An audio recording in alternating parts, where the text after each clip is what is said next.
Hello students, আমাদের চ্যানেলে তোমাদের সকলকেই স্বাগতম। আজকের ক্লাসে আমরা ক্লাস 5 এর রায়ো মার্টিন 2025 প্রশ্নবিদ্যার পরিবেশ ও বিজ্ঞানের থার্ড সেমিটিভের 1 নম্বর মডেল সেটের প্রশ্নোত্তরগুলি আলোচনা করব।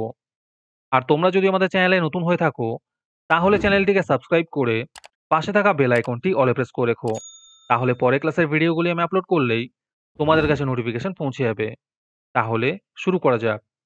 1 নম্বরে আছে নিম্নলিখিত প্রশ্নগুলির উত্তর দাও। 1 নম্বরে আছে নিম্নলিখিত প্রশ্নগুলির উত্তর দাও। 1 নম্বর প্রশ্ন হলো, কক্ষপথ বলতে কি বোঝো? এর উত্তর হবে, পৃথিবী যে নির্দিষ্ট পথে সূর্যের চারিদিকে ঘোরে তাকে পৃথিবীর কক্ষপথ বলে। 2 নম্বর প্রশ্ন হলো, একটি বিষাক্ত গ্যাসের নাম লেখো। এর উত্তর হবে কার্বন মনোক্সাইড। 3 নম্বর প্রশ্ন হলো, কলকাতায় কবে রিক্সা চালু হয়? এর উত্তর হবে 1900 সালে।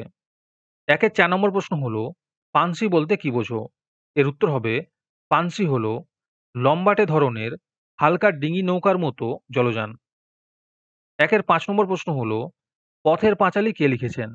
এর উত্তর হবে বিভূতিভূষণ বন্দ্যোপাধ্যায়।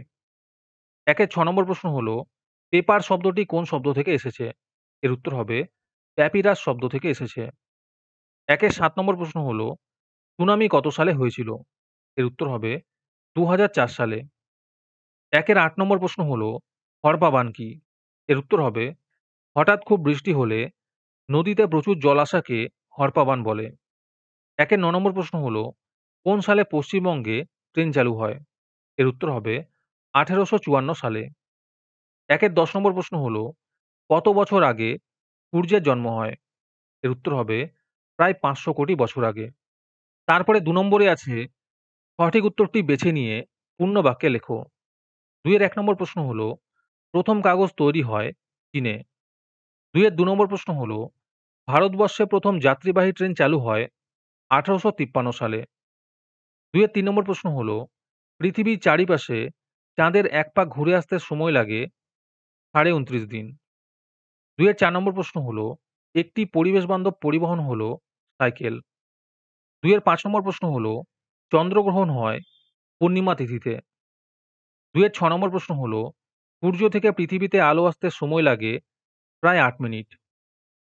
7 নম্বর প্রশ্ন হলো, বিশালক্ষীর আমবাগানে কমপক্ষে 2000টি আম গাছ রয়েছে। 8 নম্বর প্রশ্ন হলো, পীর সাহেবের কবরস্থানকে বলে মাজার। 8 নম্বর প্রশ্ন হলো, বনে থাকে বাঘ লিখেছেন রবীন্দ্রনাথ ঠাকুর। 10 নম্বর প্রশ্ন হলো, সূর্য হলো একটি নক্ষত্র। তারপরে 3 নম্বরে আছে, বাম স্তম্ভের সঙ্গে ডান স্তম্ভ মেলাও। পূর্বাভাস হবে আবহাওয়া, রানীগঞ্জ হবে কয়লা খনি, গাছের শিকড় হবে ধস রোধ করে, তরল সোনা হবে পেট্রোলিয়াম, তুমেকাল লেভি হবে ধূমকেতু। আজকের ক্লাসের ফ্রি পিডিএফটি পাওয়ার জন্য প্রথমে তোমাদের এই ভিডিওটিকে লাইক করতে হবে। তারপরে আমাদের চ্যানেলটিকে সাবস্ক্রাইব করে তার একটি স্ক্রিনশট তুলে আমাদের হোয়াটসঅ্যাপ নাম্বার 7501112499 পাঠালেই তোমরা ফ্রি পিডিএফটি পেয়ে যাবে। আর বাকিরা 3 টাকা দিয়ে আজকের ক্লাসের সম্পূর্ণ মডেল সেটটি আমাদের কাছ থেকে নিতে পারো। তারপরে 4 নম্বরে আছে, নিম্নলিখিত প্রশ্নগুলির উত্তর দাও। 1 নম্বর প্রশ্ন হলো, কত বছর আগে কে টেলিস্কোপ তৈরি করেন? এর উত্তর হবে প্রায় 500 বছর আগে গ্যালিলিও গ্যালিলি টেলিস্কোপ তৈরি করেন। 2 নম্বর প্রশ্ন হলো, সূর্য বা চাঁদের ওপর পৃথিবীর পরিবেশের প্রভাব নেই কেন? এর উত্তর হবে, সূর্য ও চাঁদ পৃথিবী থেকে অনেক দূরে অবস্থিত। পৃথিবী থেকে চাঁদের দূরত্ব প্রায় 4 লক্ষ কিলোমিটার এবং সূর্য তার তুলনায় প্রায় 400 গুণ দূরে অবস্থান করছে। তাছাড়া পৃথিবী থেকে কয়েক হাজার কিমির পথে বাতাসের কোনো অস্তিত্ব থাকে না। তাই পৃথিবীর পরিবেশের প্রভাব সূর্য ও চাঁদের ওপর পড়ে না। 3 নম্বর প্রশ্ন হলো, খনি অঞ্চলের ধস কিভাবে মোকাবিলা করবে? এর উত্তর হবে, কয়লা খনি অঞ্চলে থাকা গর্তগুলিকে উন্মুক্ত ফেলে না রেখে তাকে বালি কিংবা মাটি দিয়ে ভরাট করতে হবে। 2 নম্বর পয়েন্ট হলো, কয়লা খনির সংলগ্ন অঞ্চলে প্রচুর পরিমাণে গাছ লাগাতে হবে। 3 নম্বর পয়েন্ট হলো, কয়লা খনিগুলি থেকে একসঙ্গে অধিক পরিমাণে কয়লা না তুলে কয়লা উত্তোলনের একটি নির্দিষ্ট লক্ষ্যমাত্রা রাখতে হবে।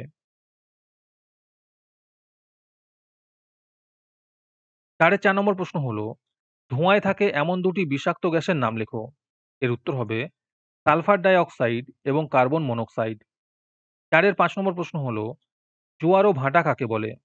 এর উত্তর হবে চাঁদ ও সূর্যের আকর্ষণ এবং পৃথিবীর ঘূর্ণন গতির জন্য প্রতিদিন নির্দিষ্ট সময় অন্তর সূর্য ও নদীর জল বেড়ে যায় এবং কমে যায়।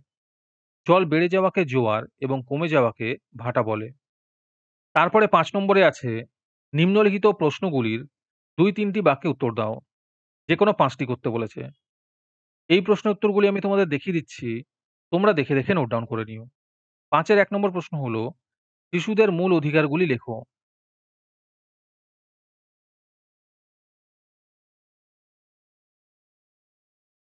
৫ এর ২ নম্বর প্রশ্ন হলো পথ নিরাপত্তা মেনে রাস্তায় বেরোলে তোমার কি, কি করা উচিত?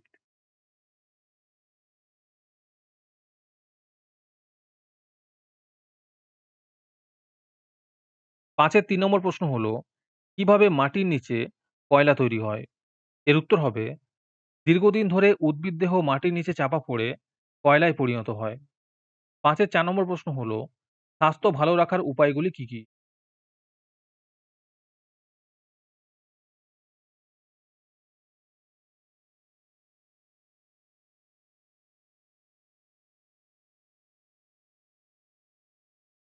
৫ এর ৫ নম্বর প্রশ্ন হলো জলচক্র কাকে বলে? এর ছবি অঙ্কন করো।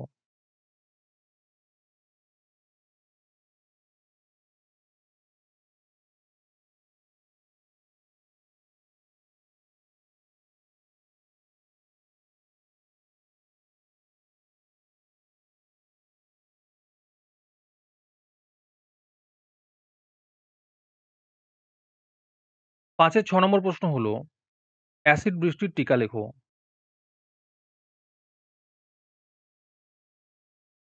৫ এর ৭ নম্বর প্রশ্ন হলো, বনভূমি আমাদের কি, কি উপকারে লাগে?